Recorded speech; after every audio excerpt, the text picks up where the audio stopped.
شیطان کی صفت ہے، یہ کافر ہونے کی علامت ہے. ایک سجدے سے انکار کر کے وہ کافروں میں شمار ہوگا. اور اگر ہم اتنے سجدوں سے انکار کر رہے ہیں تو اللہ سبحانہ تعالیٰ کیا خیال ہے ہمیں کن میں شامل کرے گا؟ مومنوں میں.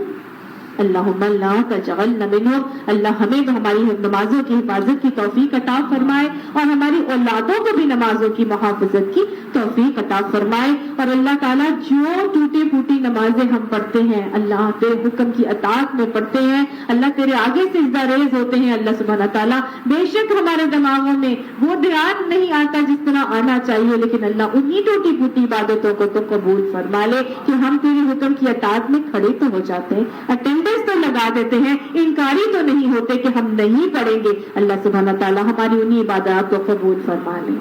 قالا، اللہ تعالیٰ نے پھر کہا اس کے اس تکبر کے عمل کو دیکھ کے اللہ نے فرمایا فخرج منہا، نکل جائے اس کے اندر سے. یعنی منہا کیا؟ یہ صف جہاں تو بیٹھا ہوا ہے نا، یہ جس جگہ تو عالم ملکوت میں موجود ہے، اس جگہ سے نکل جا.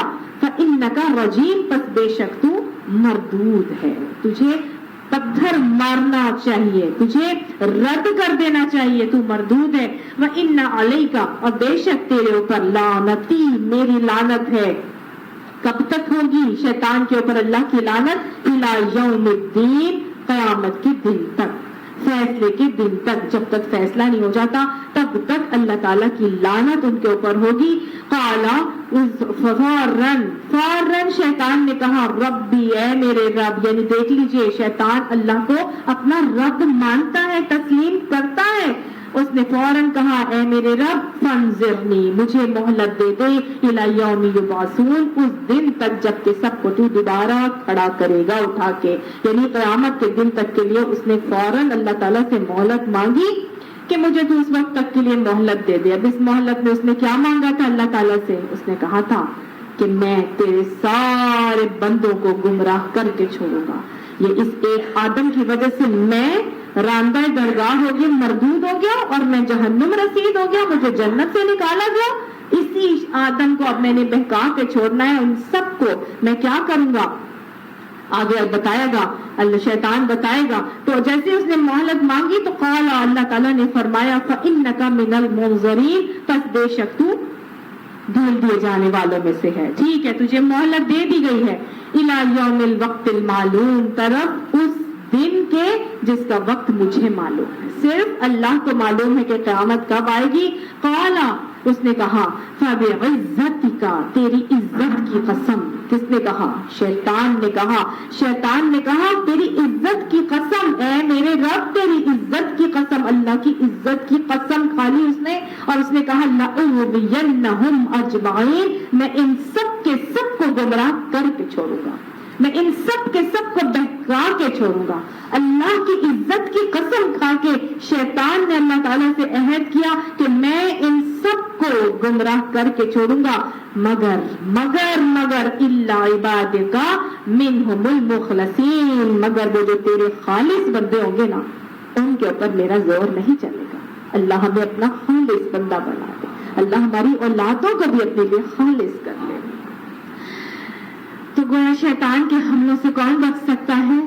جس نے اپنی عبادت کو اللہ کے لیے خالص کر لیا ہو، جس نے اپنے سارے معاملات کو اللہ کے لیے خالص کر لیا ہو، جو ہر عبادت کو اس لیے نہیں کرتا کہ دنیا میں اس کا نام بن جائے گا، لوگ اس کو کیا کہیں گے، بلکہ وہ کس لیے کرتا ہے کہ اللہ کی نظر میں اس کا مرتبہ بڑھ جائے.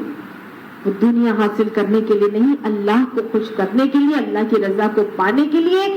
وہ کہتے ہیں نا کل ان صلاتی و نسکی، بے شک میری نمازیں، میری قربانی، و محیایا و مماتی، میرا جینا اور مرنا کس کے لیے ہے؟ للہ رب العالمین. ہر کام اس کا پھر اللہ رب العالمین کے لیے. اور اسی طرح وہ اپنا ایمان مکمل کرتا ہے کہ ومن احب للہ، جس نے اللہ کے لیے محبت کی، وابغض للہ، اور اللہ ہی کے لیے بغض رکھا، وآتى للہ، اور اللہ ہی کے لیے دیا، ومنع للہ، اور اللہ ہی کے لیے رکا، فقد استکمل الایمان، اس نے اپنا ایمان مکمل کر لیا. یہ ہے وہ اللہ کے خالص چیتا بندے جو اپنا ہر عمل کس کے لیے کرتے ہیں؟ اللہ کے لیے، کیونکہ انہیں معلوم ہے قل هو اللہ احد، اللہ ایک ہے. وہ اپنے نفس کو خوش کرنے کے لیے نہیں کرتے، وہ اپنے شوہر کو خوش کرنے کے لیے نہیں کرتے، وہ اپنے گھرانے اور معاشرے اور برادری کے رسوم و رواج پہ کہ ان کے اوپر باتیں نہ ہوں یا لوگ ناراض ہو جائیں گے یا سہیلیوں کو خوش کرنے کے لیے نہیں عمل کرتے. وہ کس لیے کرتے ہیں؟ اللہ کے لیے کرتے ہیں، کیونکہ انہیں معلوم ہے کہ اللہ راضی تو سب راضی، اور اگر اللہ روٹ گیا تو سب کچھ روٹ گیا. تو یہ ہیں اللہ کے مخلص چیدہ بندے، یہ وہ لوگ ہوں گے کہ جن کے اوپر بھی شیطان کا زور نہیں چلے گا. اللہ ہمیں ان میں شامل کر لے. کوشش تو ہم بہت کرتے ہیں، اللہ ہماری کوششوں میں برکت بھی عطا فرمائے، کوئی کمی کوتاہی لفظی ہو گئی معاف فرما دے، اور اللہ ہمارے اعمال میں استقامت اور ثابت قدمی عطا فرما دے. قالا، کیونکہ ہم نسیان ہیں، ہم انسان ہیں نا، نسیان مادہ ہے ہمارا، بھولنا، ہم بھول جاتے ہیں، لیکن اللہ کو وہی پسند ہے بہت بندہ جو غلطی کرتا ہے اور بار بار اللہ کے پاس پلٹ کر آتا ہے، اواب بن جاتا ہے. اللہ تعالی ہمیں اواب بنا دے اور ہمیں اپنی کوتاہیوں پر استغفار کرنے کی توفیق بھی عطا فرما دے. قالا، فرمایا اللہ سبحانہ تعالیٰ نے، فالحق، یہ تو حق ہے، والحق اقول، اور میں تو سچ ہی کہتا ہوں. اللہ فرماتے ہیں کہ میں حق ہے اور میں سب کچھ حق ہی کہتا ہوں. لَأَمْلَأَنَّ جَهَنَّمَ، البتہ میں ضرور بھر دوں گا جہنم کو، من کا، شیطان، تجھ سے، میں ضرور بھروں گا تجھ سے، وَمِمَّن تَبِعَكَ، اور جو تیری پیروی کریں گے، منہم اجمعین، ان سب کے سب انسانوں میں سے جو تیری پیروی کریں گے، تجھے اور تیری ساری کی ساری جو ذریت، شیطان کی جو ذریت ہوگی اس سمیت اللہ سبحانہ تعالیٰ سب کو جہنم میں بھر دیں گے. ہر اس شخص کو جو یا تو شیطان کی نسل سے ہے یا شیطان کا پیروکار ہے. اللہ ہماری اولادوں کو بھی شیطان کے وسوسوں میں پھنسنے سے محفوظ فرما لیں. قل، ان سے کہہ دیجئے، ما اسألکم علیہ من اجر، میں تم سے کوئی اس کام کا اجر نہیں مانگتا. یہ جو تبلیغ کا کام کرتا ہوں، اے نبی ان سے کہہ دو میں اس تبلیغ کا تم سے کوئی اجر نہیں مانگتا. اور ہر داعی کو یہی کرنا چاہیے اور یہی سکھایا جا رہا ہے کہ وہ اپنی تبلیغ کا کوئی اجر نہیں مانگے گا، وہ اپنی تبلیغ کے کوئی پیسے نہیں لے گا.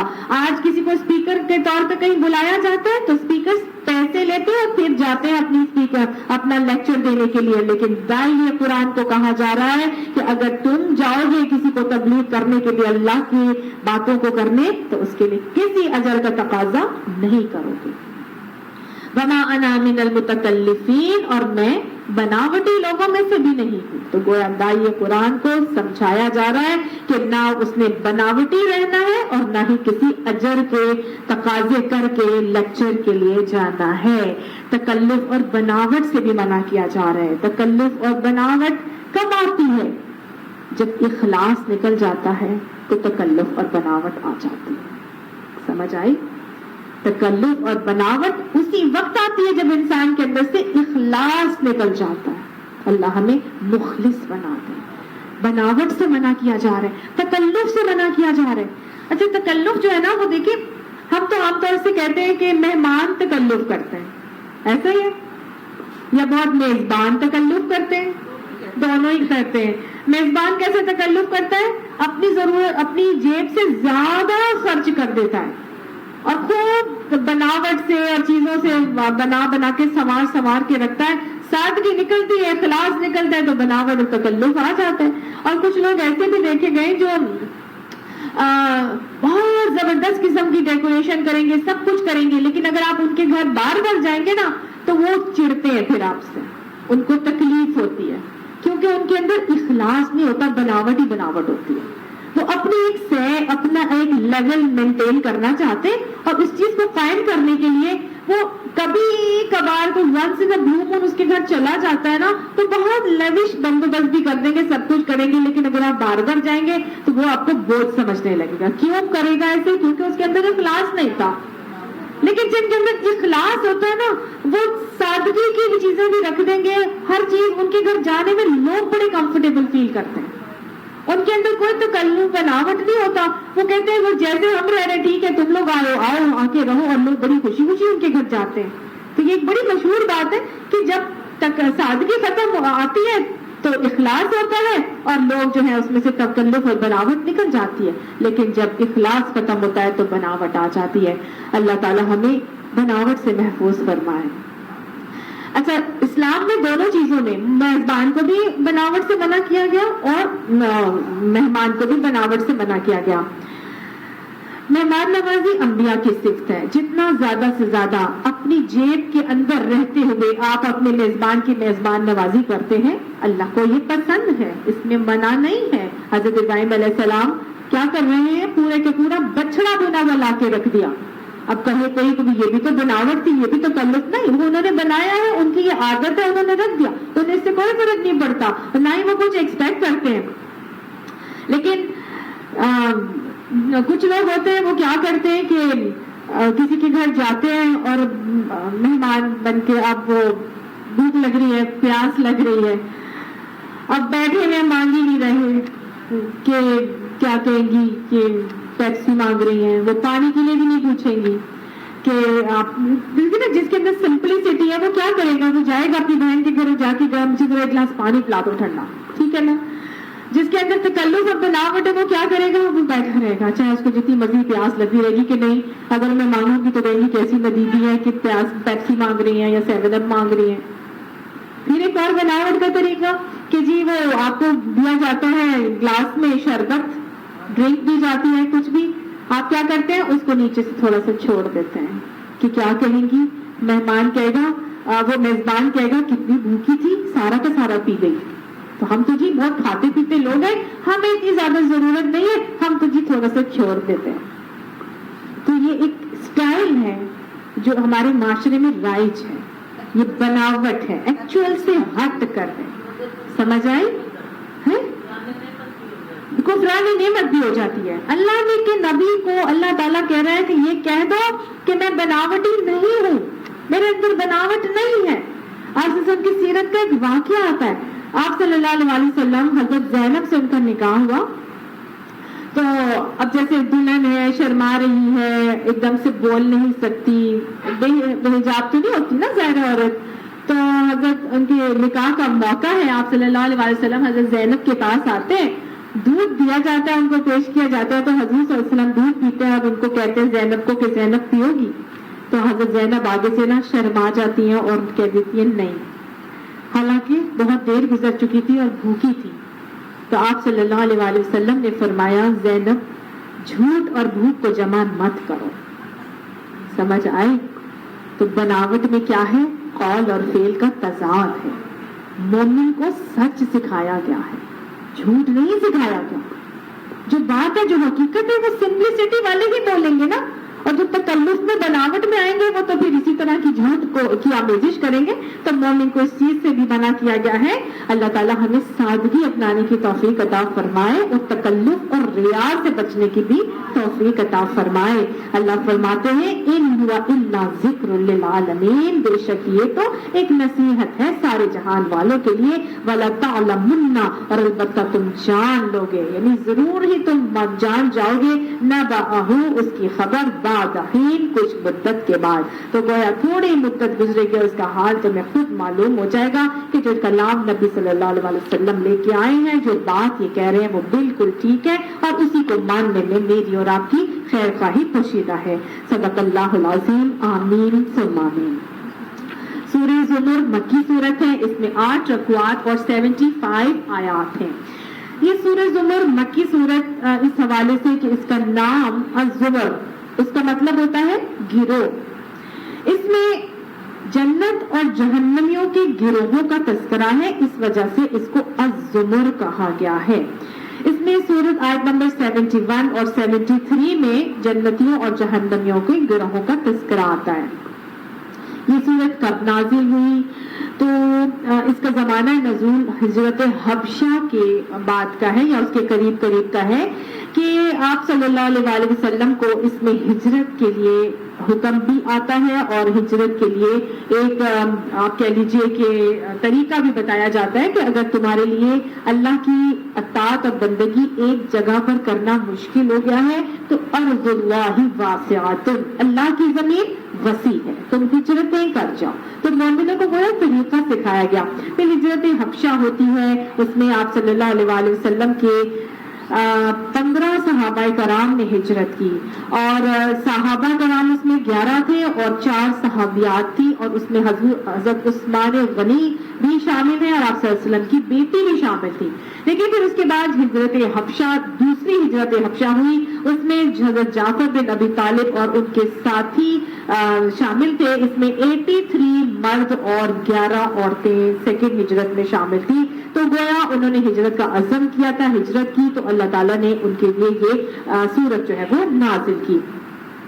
اس سورت کا بیسک موضوع اور مضمون کیا ہے؟ اللہ تعالیٰ نے اس میں مومنوں کو بتایا ہے عقیدہ توحید کو، بندگی کو اللہ کے لیے خالص کرنے کا ہی حکم دیا گیا ہے. ٹھیک ہے، شرک کی نفی کے ساتھ اپنی بندگی کو اللہ کے لیے خالص کرنے کا حکم دیا گیا ہے.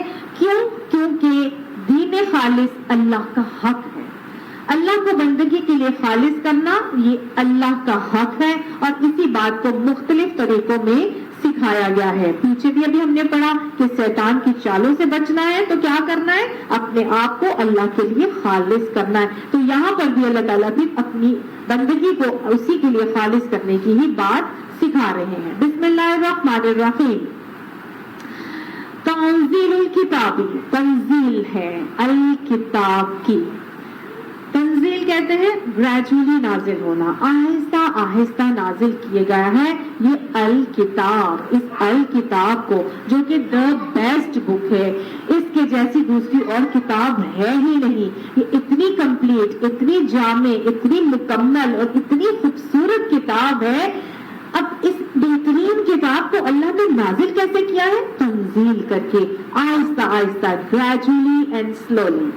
تو میں نے اور آپ نے پہلے تو یہ سمجھنا ہے جب الکتاب بہترین کتاب ہے تو اس کا علم لینے کے لیے ہم نے کون سی زندگی کا حصہ اس کو دینا ہے؟ وہ حصہ جو ہماری زندگی کا بیسٹ حصہ ہے. جب ہماری زندگی میں طاقت، صلاحیت، ہمت اور مال اور ہر قسم کی رزق کی فراوانی موجود ہو تو وہی حصہ ہماری زندگی کا بیسٹ حصہ ہے جو ہم اس الکتاب کو دینا چاہتے ہیں یا چاہیے ہمیں. اور ہمارا حال کیا ہے کہ جب ہم کسی کام کے نہیں رہتے یا جب ہم باقی ساری گھریلو ذمہ داریوں سے فارغ ہو جاتے ہیں، بچے اپنے اپنے پوتے پوتیوں والے ہو جاتے ہیں ہمارے، اور اس کے بعد جب ہم اٹھنے بیٹھنے والے بھی نہیں رہتے تو وہ عمر کا وہ حصہ جو بڑھاپے کا حصہ ہے، جب 100 بیماریاں لگ چکی ہوتی ہیں، جب ہمتیں جواب دے جاتی ہیں، اس وقت ہم آ کے اس الکتاب کے علم کو حاصل کرنا شروع کرتے ہیں. کتنا المیہ ہے، کتنی سوچنے کا مقام ہے. اللہ سبحانہ تعالیٰ اس الکتاب کا صحیح حق ہمیں ادا کرنے کی توفیق عطا فرمائے. اللہ بہترین اور لابے اس کتاب کے علم کے لیے ہمیں اس الکتاب اور القرآن کو دینے والا ہمیں خوش نصیب بنائے. ہم وہ اولادیں دیتے ہیں جو دنیاوی اعتبار سے کسی کام کی نہیں رہتی، اس کو کہتے ہیں کہ جاؤ اس کو قرآن حفظ کرا دو، جاؤ اس کو عالم بنانے کے لیے مدرسے میں ڈال دو. جو دنیاوی علم نہیں حاصل کر سکتے اس کو لے جا کے دنیا کے ریجیکٹڈ بچے ہم اٹھا کے مدرسوں کے طالب علم بنا دیتے ہیں. کتنی زیادتی ہے ہماری طرف سے جو اس دین کے لیے ہم کر رہے ہیں. اللہ سبحانہ تعالیٰ ہماری بہترین اولادوں کو اس دین کی خدمت کے لیے قبول فرمائے گا. اللہ ہماری اولادوں کو بہترین بنا کے اس دین کی خدمت کے لیے قبول کر لے. اور اللہ جو مال، جو وقت، جو صلاحیتیں، جو طاقتیں، جو اختیارات تو نے دیے، اللہ سبحانہ تعالیٰ اس دین کی حاکمیت کو قائم کرنے کے لیے ہمیں توفیق عطا فرما. اور اللہ جو پیش کر رہے ہیں انہیں قبول کر لے. اللہ قبولیت کے درجے انہیں عطا فرما. اور اللہ ان کے ذریعے سے ہمیں جنت میں داخلہ، ہمیں قبر میں آسانی، ہمیں حشر میں آسانی عطا فرما کے اللہ رسوائیوں سے محفوظ فرما لے. اب اس الکتاب کا علم حاصل کیسے کرنا ہے؟ ایک دن میں فٹ کر کے کوئی انجیکشن لگائیں گے اور ہمارے اوپر ہمارے اندر سارا کا سارا جذب ہو جائے گا؟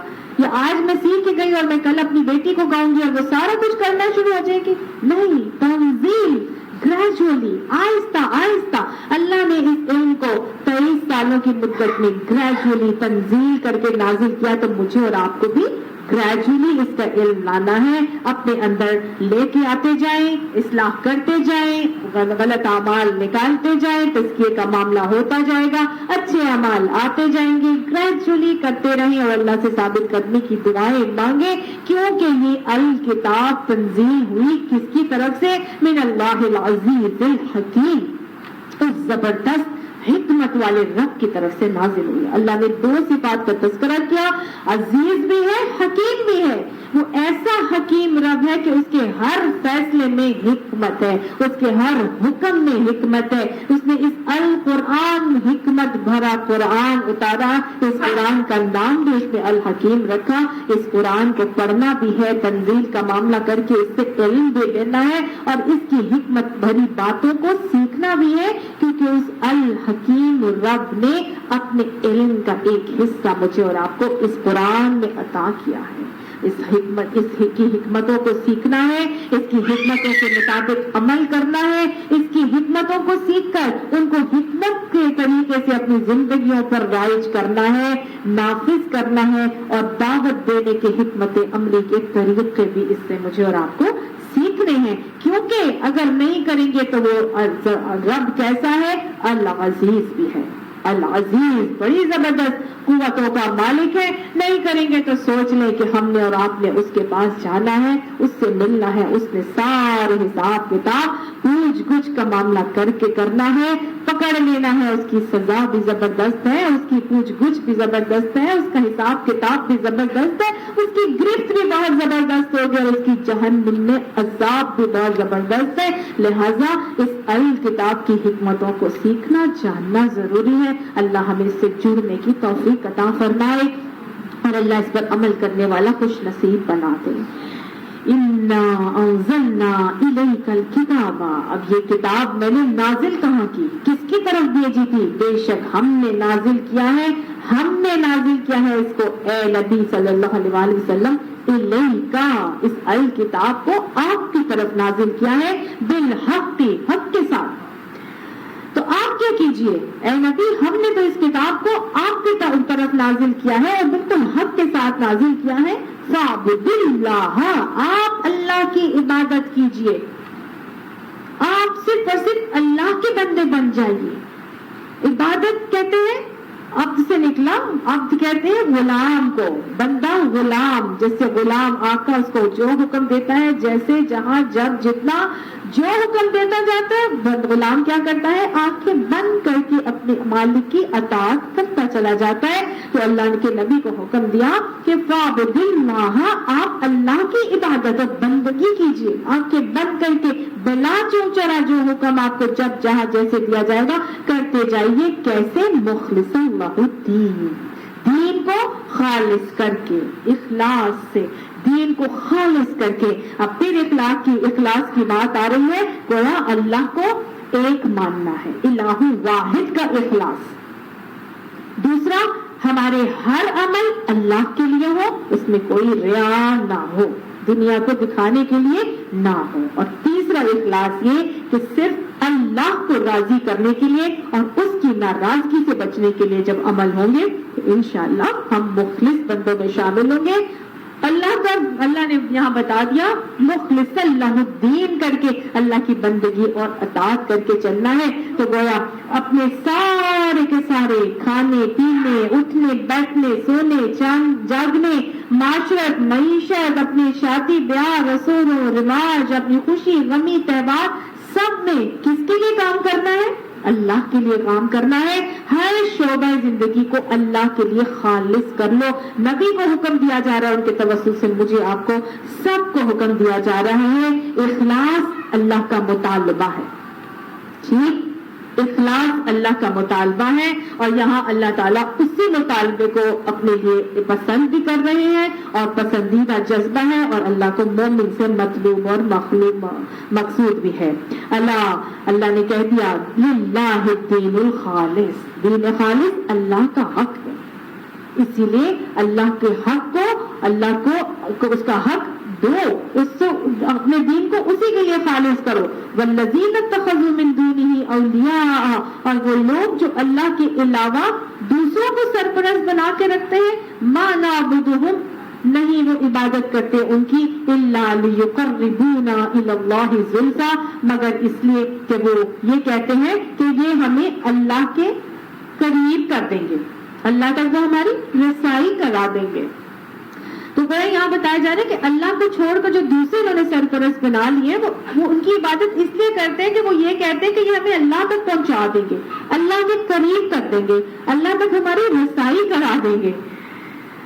عام طور سے ایسا ہی ہوتا ہے، جو قبروں پر جانے والے، مزاروں پر جانے والے لوگ ہیں، ان سے اگر کوئی پوچھے کہ آپ خود کیوں نہیں دعا کرتے تو وہ یہی کہتے ہیں ہم وہاں اس لیے جاتے ہیں تاکہ وہ اللہ کے نیک لوگ تھے، ہم ان سے کہتے ہیں دعا کے لیے تو وہ اللہ تک ہماری دعا پہنچا دیں گے، ہماری رسائی کرا دیں۔